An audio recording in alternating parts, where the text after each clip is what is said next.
আমার প্রিয় ক্লাস 9-এর ছাত্রছাত্রীরা, ক্লাস 9-এর খুবই গুরুত্বপূর্ণ একটি বিষয় হলো অঙ্ক।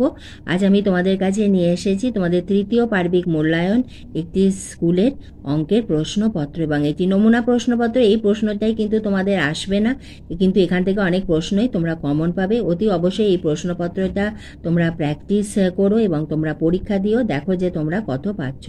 ক্লাস 9-এর আমাদের সিলেবাস বিভিন্ন স্কুলে বিভিন্ন হয়ে থাকে, এর মধ্যে যে অধ্যায়গুলি তোমাদের সিলেবাসে অন্তর্ভুক্ত নয় তোমরা কিন্তু সেই অঙ্কগুলো প্র্যাকটিস নাও করতে পারো।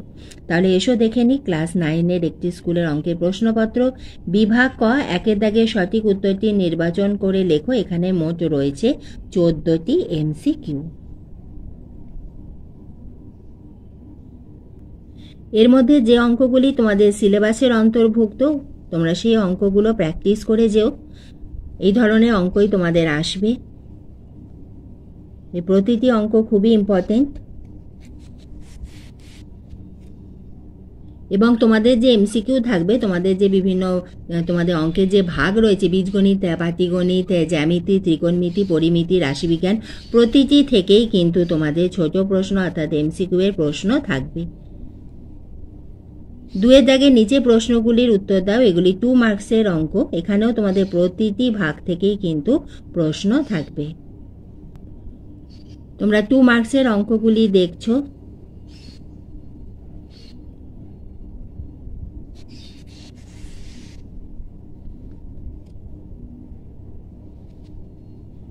তিনের দাগে পাটিগণিতের অঙ্ক।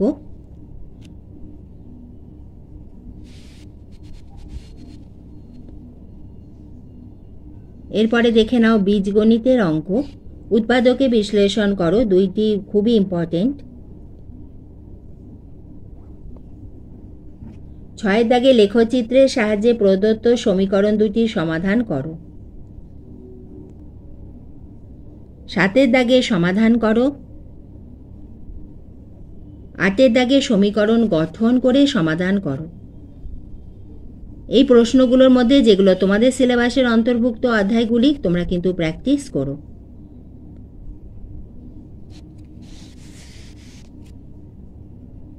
এরপরে লগের অঙ্ক এবং রাশি বিজ্ঞান।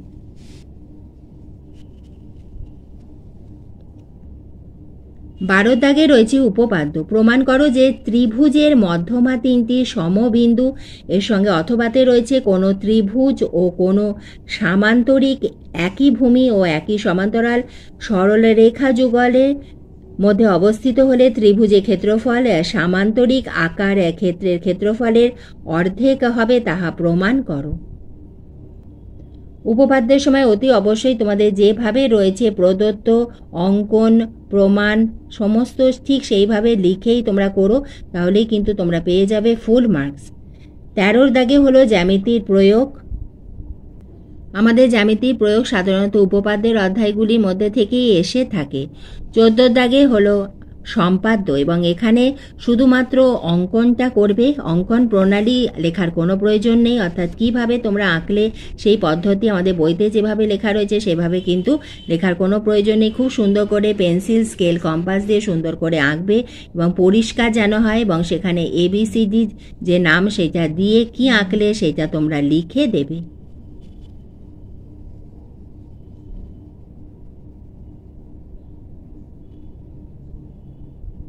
15 দাগের অঙ্ক দেখছো। 16 দাগে তোমাদের অঙ্ক থাকবে পরিমিতি থেকে। এখানে 3টি অঙ্ক রয়েছে, তার মধ্যে যে কোনো 2টি তোমাদের করতে হবে।